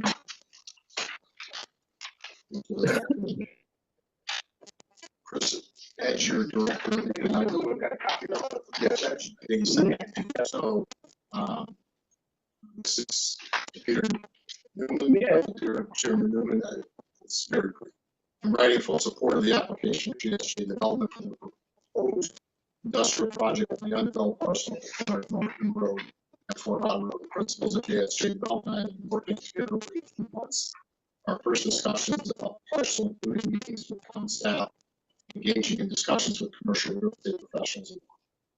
As we sit here tonight, sounds in an unable position to offer firms that we realize were survived by COVID. To name some of these types of individual firms that these industrial condos will be able to sue, include plumbing, electrical, flooring, industrial repair services, HVAC, carpentry, light construction, all materials inside, manufacturing, commercial services, fire suppression, compressors, etc. So those are the types of small businesses that will fit into the town. One other key point here, this is Chris Edge again. I'm in full support of this project. I believe it can put the town of Berlin in the limelight of forward thinking communities who see the value of this type of project. Though not the same, this project is like Cornerstone Industrial Park at 600 Fort Rob Road and 8 and 4-828 Fort Rob Road, which are basically next to our property. Both have been huge successes with no vacancies at all in either complex. So it's conforming with a lot of the same properties that we utilize on that road for many years. But you don't have any lease or anything like that. This is just. You don't have any. On the property. But you don't have anybody involved. That's until you get Right. a little bit further along in the process. We do have 2 tenants. Okay. Mr. Chairman, I have a couple of questions, first of all, and to advise the commission accordingly. If you recall, this parcel of land is one of those several months back, probably last spring, early summer. The applicant came in to establish the wetland boundary lines, and there was, prior to even looking at developing the property, which is actually the best process to follow. We had some questions. We retained our own consultant to analyze what they felt the boundaries were. There was some miscommunication. The wetland boundaries, as far as we all agree they are where they are. So that's item number one. I guess I have one question for the design consultant. Knowing that property and watching it growing up down the street, talking to the farmers in the area that have hayed those fields for 50 years, the areas where you're proposing the subsurface infiltration areas, both of those areas, if I don't know whether you've taken test pits and perk tests in those areas, they bleed water until, God, late summer. They can't even cut the hay in some of them. Have you looked into that at this point to make sure and assure us that the infiltration systems will function properly? We have not performed our tests. We've assumed a conservative infiltration rate as part of the design process. If that's something I would certainly recommend that you do that. And item number 3, I think is the commission is recommended in the past, particularly with industrial and construction type activities with development. We're requesting that all the catch basins have an insert referred to as an AbTech smart sponge system or an equivalent that will pick up the volatiles prior to it getting into any portion of the storm drainage system, which drains into Norton Pond and then Belcher Brook. Can you send over details of that to me, Jim? Excuse me? Can you send over specifications on that to me? Yeah, I can do that. Yes. Yep. I certainly will. And we asked that because I talked to you about survey. You got construction equipment there. You know, is there going to be trucks coming in leaking in? We don't want anything going into any oils or gases or anything like that. You know, leaking into the stormwater and everything like that without being treated. Yeah, we can take a look at every. Okay. We spent a lot of time bailing hay in that. And I'm just telling you, the corner of the cemetery walked out 75 feet. That's right there. Bottom corner is walked 75 feet on here. No, past up here. Yeah, see the corner building right there? Yeah, so there. Yeah, walk 75 feet from that line right up the corner. See, in August, it's wet. Yeah. And Mr. Chairman, I guess the last thing, knowing that obviously the actual impacts to the wetlands are minimal, the activity being proposed are in the upland review area. From a public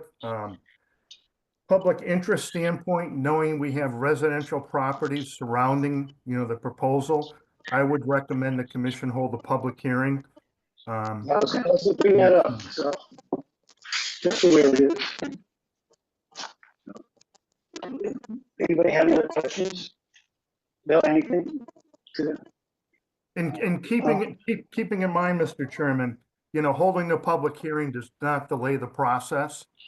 We still have to wait the minimum of 14 days to take any type of action on a proposal, and your next meeting is a month away. So there's really no design lead time lost in the process. If there's no other questions or comments, I have a motion to hold a public hearing on application 24-09W. I make a motion. Can I have a second? All in favor? Will you notice that, or do we notice the public hearing? You do need to, You notice that? Yeah. so, that is scheduled for the end to February 4th. So we do not have to notice. No. Okay.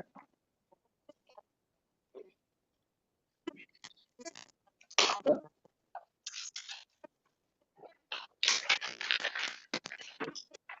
right, Mr. Chairman, members of the commission, thank you very much. Thank you. See you next month. Next up on the regular meeting is application 25-01W, proposal by Conwood Foresters Incorporated to conduct a timber harvest in an upland review area on lots 6, 7E, and 20B, lot 13 on Westport Road. Up for the applicant. Howdy. My name is Douglas Carpenter. I'm with Conwood Foresters out of Rockville, Connecticut, representing New Britain Water Sport. So, as you mentioned, we are planning to do a timber harvest on that property along the reservoir. This is our third entry at the property. The first was 1998, second was 2007, and this is the third and final entry for this specific prescription. Over the course of years, we've seen exceptional regeneration, understory regeneration in regrowth, and it is now time for this third treatment. We'll remove more of the canopy trees and allow those trees that have been growing from the understory to the story to build into that space. So that is the intention of our prescription. All activities will be conducted within the accordance with Connecticut best management practices. And yeah, any questions? This thing you've been doing this, like this is the third time you've done it. Yes. So we're using the same landing areas, we're using the same controls. And then we'll as well health and best management practices. When are you starting this? Well, it all depends on getting this approval, then we can put it out for bid, and that depends on kind of timeline when we get things back. But also, we can only really operate when the fence is frozen. So right now it's kind of great. Yep. But that probably won't stay frozen for long. Yeah, right. And the way things have been going, it's been harder and harder to get those windows in winter. So the next option is during dry periods when it's not wet, so summerish. And then we also have our contracts out for a year and a half to be conducted over that year because we don't want to pressure our contracts to get the work done when conditions are right. But when conditions are right, I don't anticipate it would take very long to complete the operation. I think in the notes I gave you, estimated 6 months, I think extra. Yeah. But it all depends on weather conditions. Okay. Now, there's really nothing, now this is by state statute, we can't deny this by any means. Yeah, you're correct. The water companies have a certain right, permitted rights to perform activities in and around wetlands. It's, we just have to go through the process. In addition, there are no wetlands impacted by this operation. There's no stream crossings. It's pretty dry. It's pretty much kind of a British top area. So conditions should be decent. Okay. Any questions or comments? If not, I can make a motion to approve. I make a motion to approve application 2501W. Have a second? Second. All in favor? Yes. That's it. You can leave.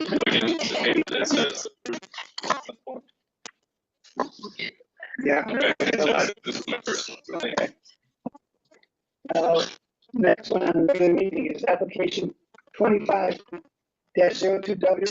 proposed by Westwoods Real Estate Holdings to construct a 20,000 square foot office/warehouse and associated improvements in an upland review area on lot 15E, block 133 on Clark Drive. Good evening, for the record. My name is Joe Cassidy. I'm the chair principal for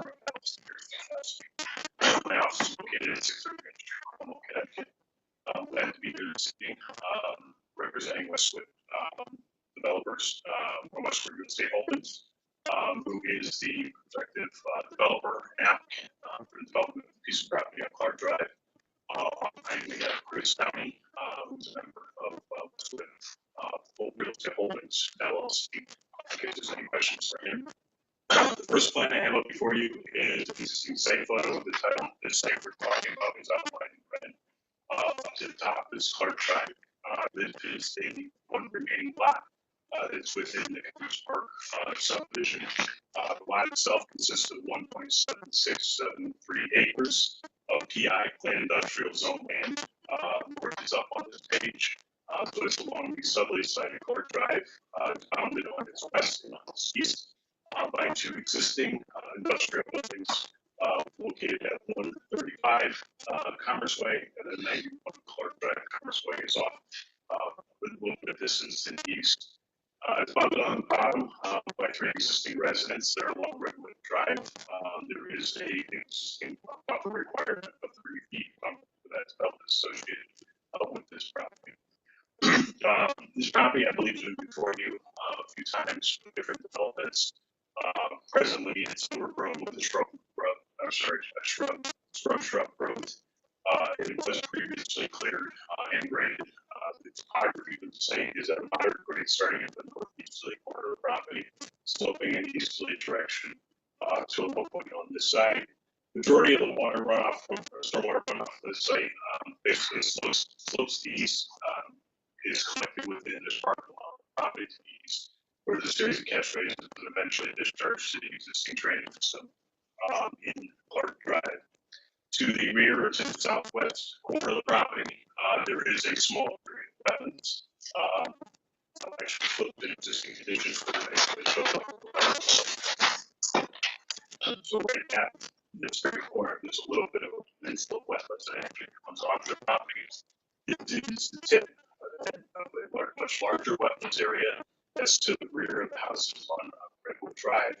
Ultimately, what happens is you take a look at the topography of the wetlands area is actually draining through a culvert underneath the entire industrial park, eventually discharging to the far north end. If anyone drives up Route 9 southbound, it'd be part be past buildings on Clark Drive and also Commerce Way. There is a pond on the east side of the road.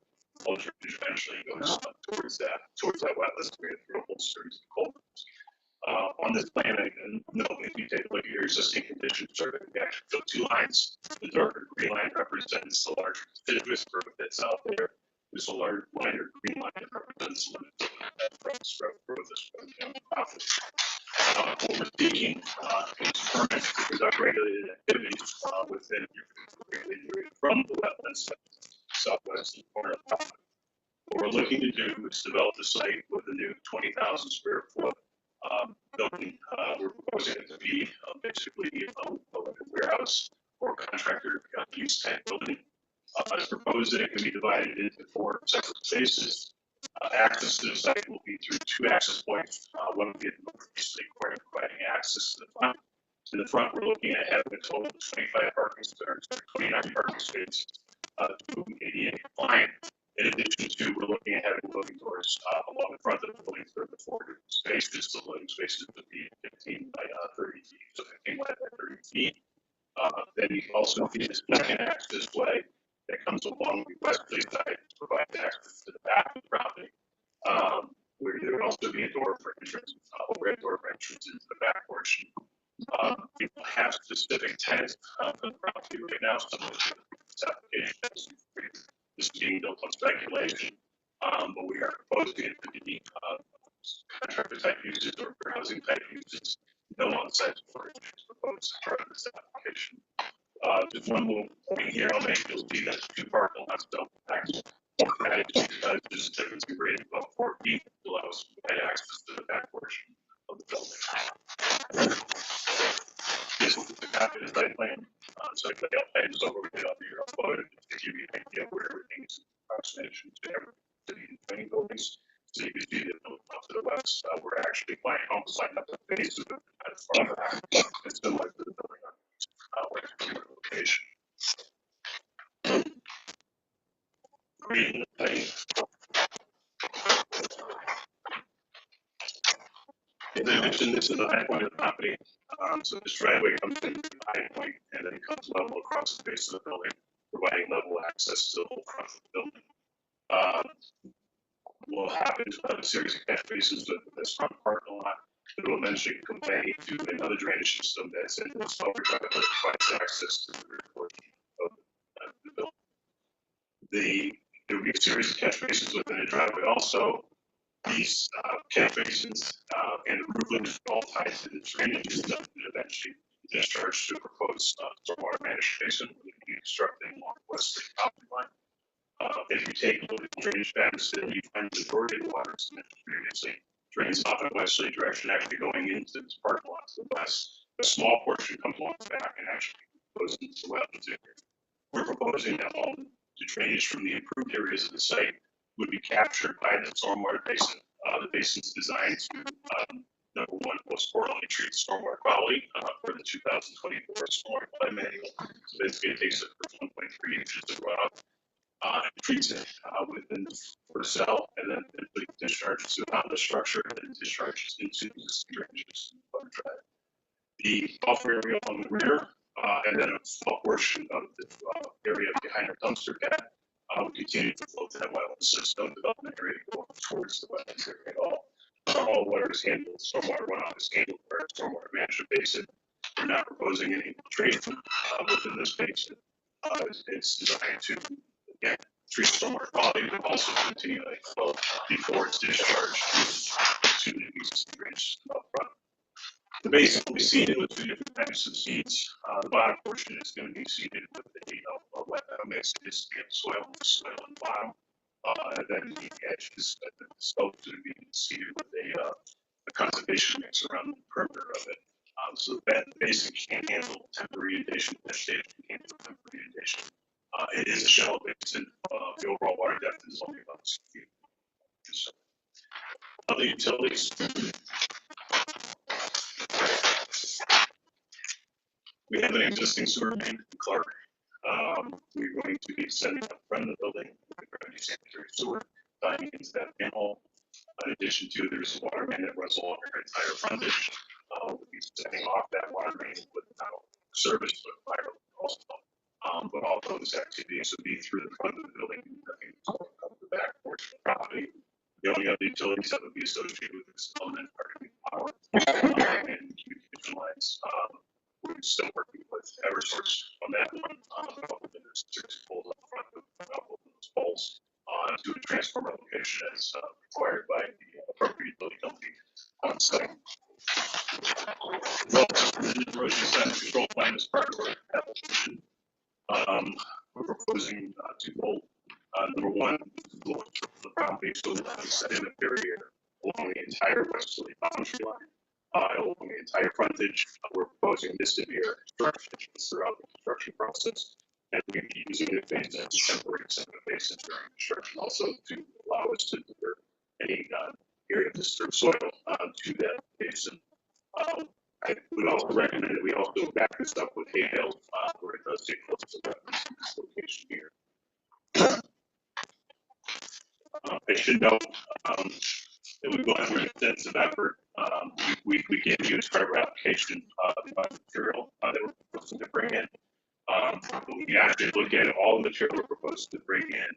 This material requires such for construction, such as a process stone, structural fill for the foundation, and then the pavement itself. Ultimately, the site is balanced other than that material that needs to come into actual construction. Otherwise, it's a balanced site. So what all this all mean? We need to have, we're looking to have an activity within the wetlands. Well, up that southwest corner, this is the wetlands here. The area I highlighted in yellow with the activity for construction within the review area. We're requesting activity of about 3,790 square feet within the upper review area. So that I'm going to keep my presentation for tonight. And hopefully answer the questions that the commission may have at this point. I don't have anybody have the proposed paved area towards the back of the building. How was the how did you arrive at the width of that? Is that the so there's a door. So I didn't know that this 2 bays for the building are actually 4 feet lower than the floor. So if we have a small box truck that needs to back up to the door, it would be a level entrance from the door to the back of the box truck. Okay. We set it up so we can accommodate a 30-foot box truck, smaller vehicle. We're not looking at having tractor trailers back So we provided an area that's sufficient enough to put a truck, small truck. And you're not gonna get, it's never gonna be anything bigger than a box truck back there. So that's the minimum width. Yeah, that's the accomplished 30 feet, but that's another like seal aisle. If that truck is there, if the truck's not there, then I have 24 feet for two directional traffic. It's really not up here because again, there's no outside storage proposed. We'll try to keep it minimal. I should note to minimize our disturbance in this area also, we actually are proposing to put a retaining wall on that side, so I don't bring back into the slope. And ultimately, we don't have a retaining wall and grading, required grading for construction. We'd be putting a buffer on the top portion of the street that you drive across. Anybody else? So it looks like a substantial portion of the total upland review area on site is being impacted. It's greater than 50%.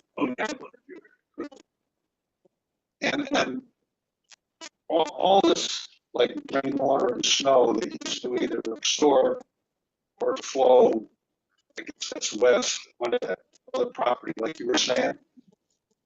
The drainage plan now accommodates all that goes into this retention basin. And then it goes into that pond. Yes, so it does today, it comes into the park lot, it's into the drainage system, goes out the park lot. So rather going into the park lot, we're counting our basin going to the park drive. And that's the extent of the treatment of the stormwater is what goes into this retention basin. So like on the other one where Jim mentioned Cars. Yeah. One of those are Yeah. Mr. Chairman, I would request, and Jim, we've worked before with the Abtech or similar style, filters in the catch basins. If we could add that to the plan, I think that would be great. And as you had mentioned in the past, there was a previous approval by this commission probably 15 years ago for something similar on this site, just never came to fruition. Chris, I don't know if you can hear us, but they're requesting we put an insert into the catch basins. It's really not an expensive item. It's something typically we do here in Berlin. So if you guys concur that you understand. Yes, I think I understand the, it's hard to understand everybody, but that's absolutely fine.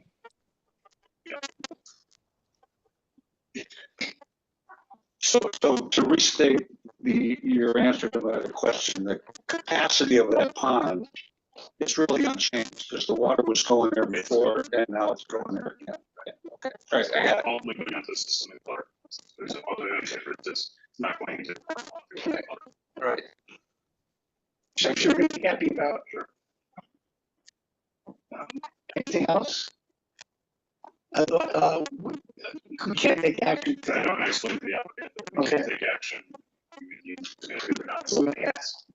I need a motion to table. We think it's significant. I think you had a deemed significance and not significance, and we can continue on the next meeting, or you do it at the next meeting. The next meeting. Next meeting. I was gonna say. Yeah, we can do different. Right, so we can't do anything till the next meeting. Correct. Yeah. So can I have a motion to table?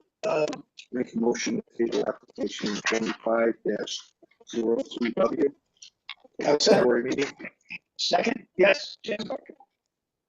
All right, all in favor? Aye. See you next meeting, which is, I was at the date, same date. All right. Next, notice of violations. First one is our old friend at Lot 2, Block 127 at 552 Denny Road.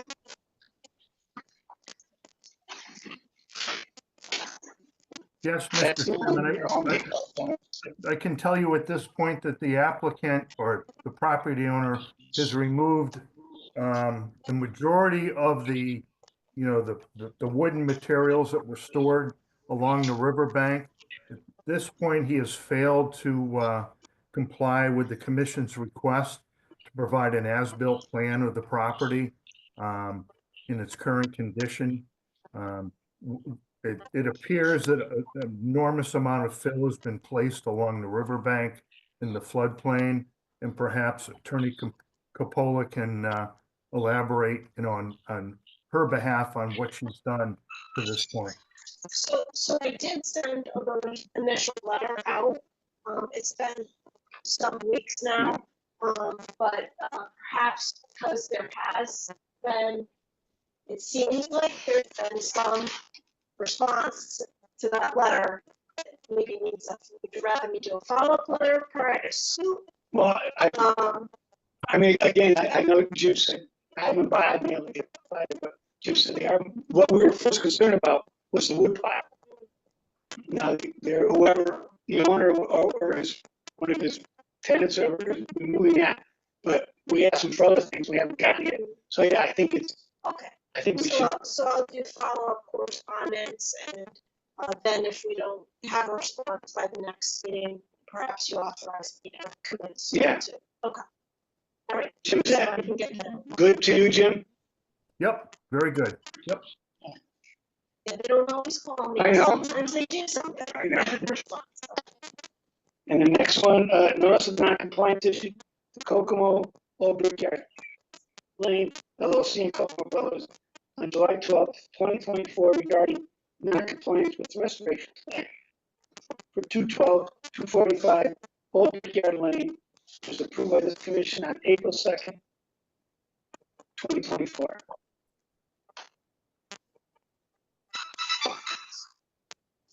So Mr. Chairman, I can report at this time, the last visit to the site, Mr. Kokomo has not complied with the restoration plan that's been acknowledged twice by himself. Back in, I think in the fall, he actually acknowledged that he would advise Mike Ahern in my absence prior to starting planting of, the trees that were in question. Never contacted Mr. Ahern, planted three different trees of a different variety, and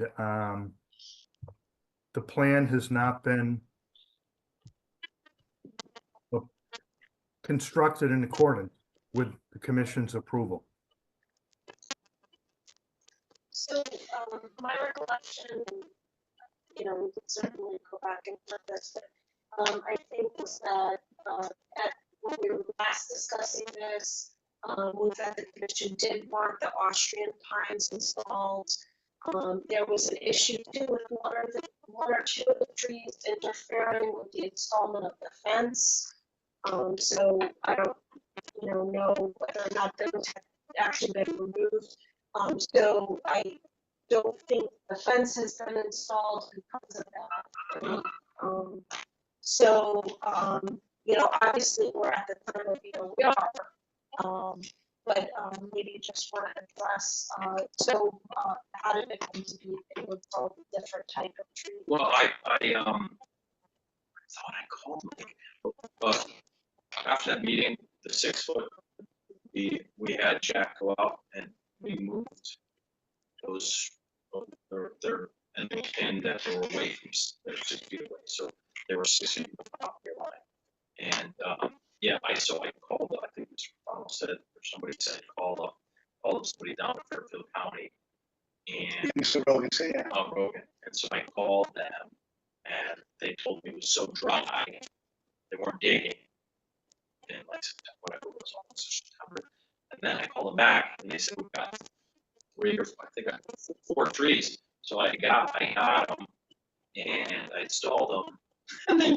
and they were they're 10 feet tall or whatever, but they're not the trees they're not the trees. I went out there looking at myself, these are nice, but those aren't. They're not the trees. Yeah. So I didn't pull them out. But so I then called them back up and I was like, these are what the Austrian pines negros or whatever they were called, something like that.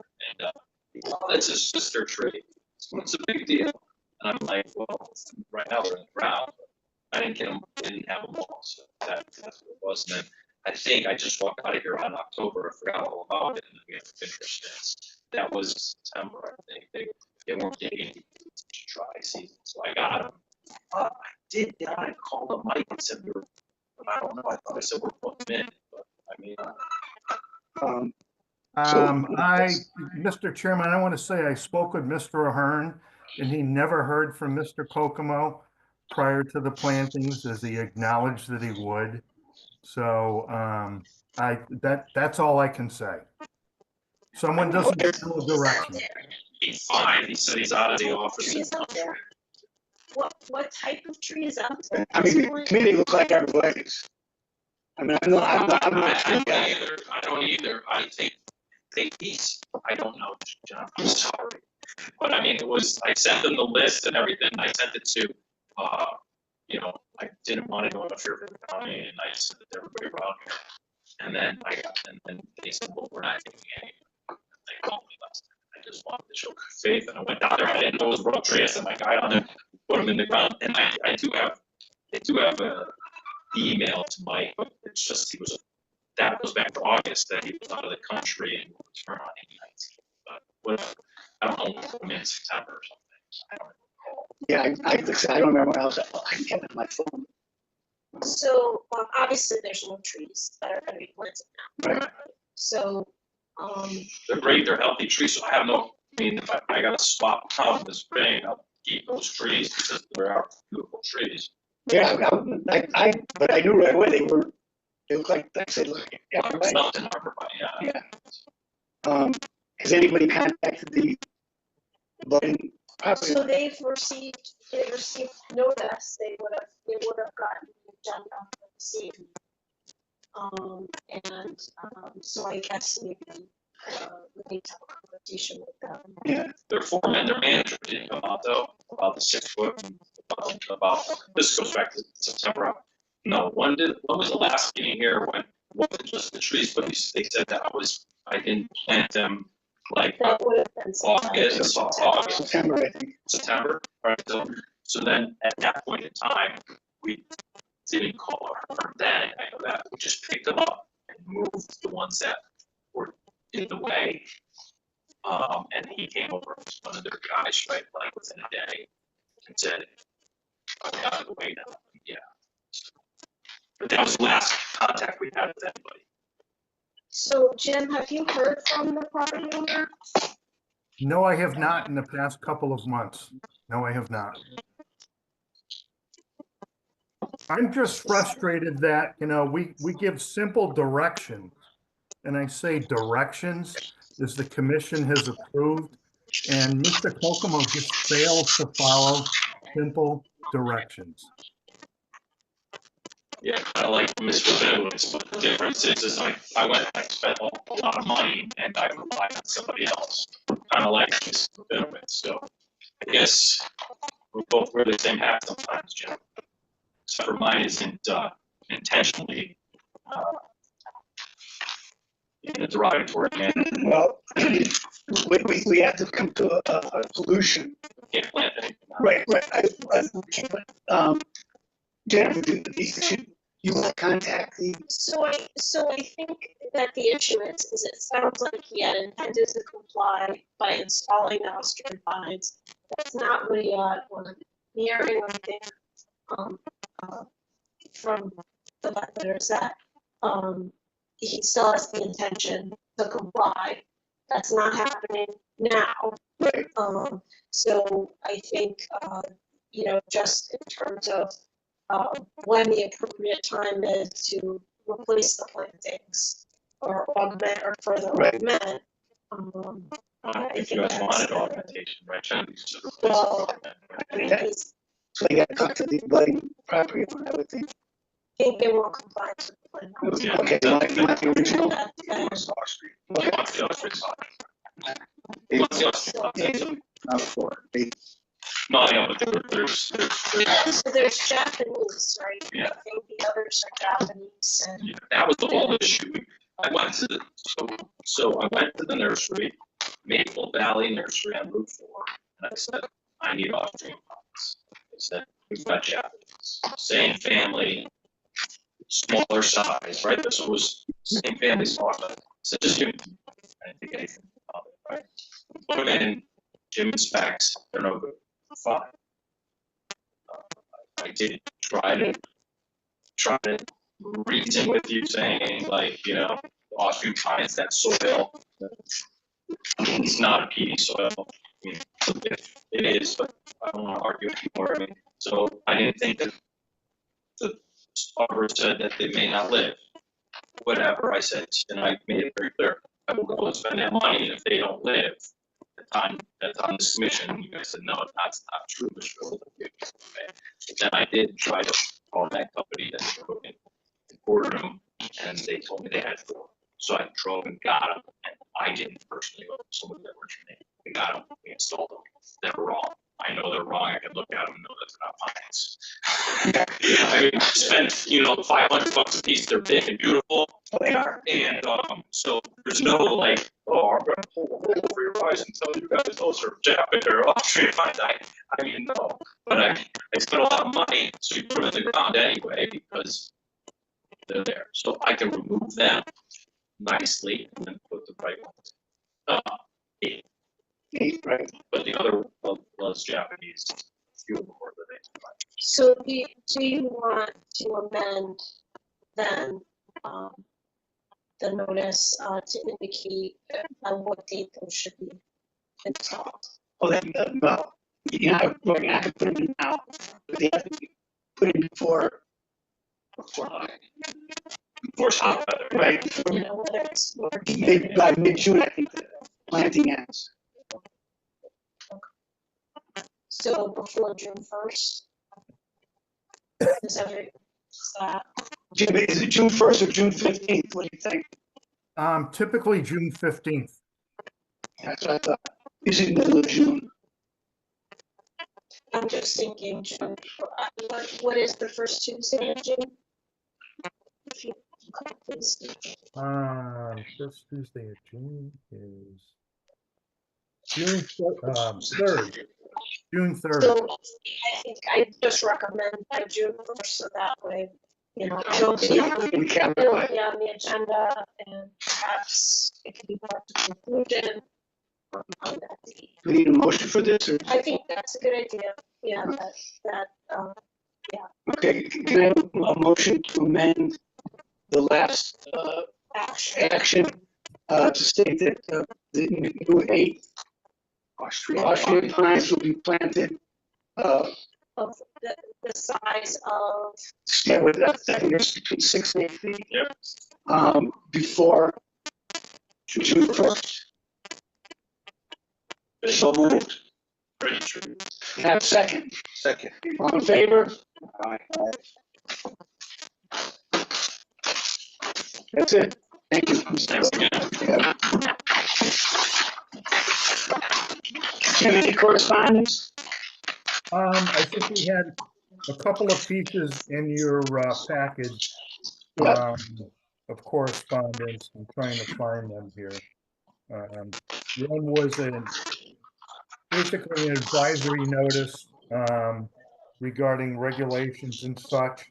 But what I would like to recommend to the commission, if you can go on to the DEEP website on the wetlands portion of it, they have a training session for new members, and it's always great for, our older members just to go through and take that training session to just,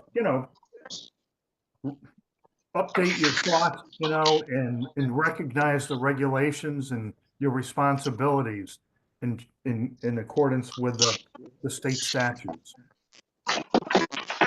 Jennifer, if you have anything to offer in that respect, by all means. So it is available through the website. So I'll send you the link for that. It is an 8-hour training, and you get a certificate at the end of it. And you don't have to sit for 8 hours. You can do an hour here and there, and that's fine to do that. The other thing is that the CBA is actually holding their training because every other year in March I could send you the information with regards to that. That's for all land use agency commission members and council who wants to participate in it. It is a great training.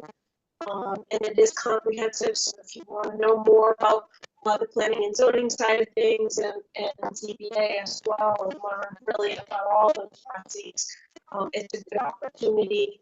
And it is a one day. It's typically held on a Saturday. It's mid to end of March. So, but I'll get you that date and that information. And if you are interested in doing that, you can't just let Lisa know, because typically that's something that the town would cover the cost of. So, you know, seize that opportunity if you want to learn more. It is a great training. Okay. So you'll send us photos? Yeah, absolutely.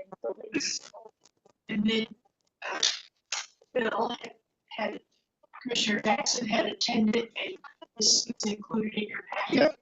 All things vegetation considered. He included, he attended. Accurate. Packet.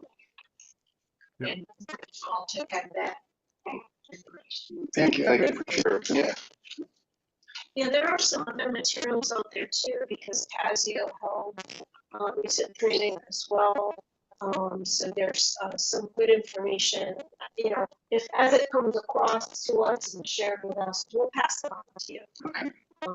You know, again, I know you're strictly wetlands, but you know, that sometimes we'll see one of those sort of the other pieces of. Yeah. Anything else, Jim?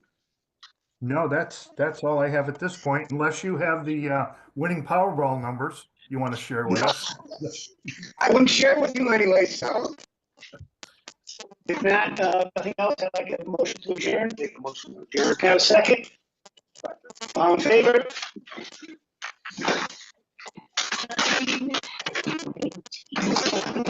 Oh, on to the next. Yeah. Yes.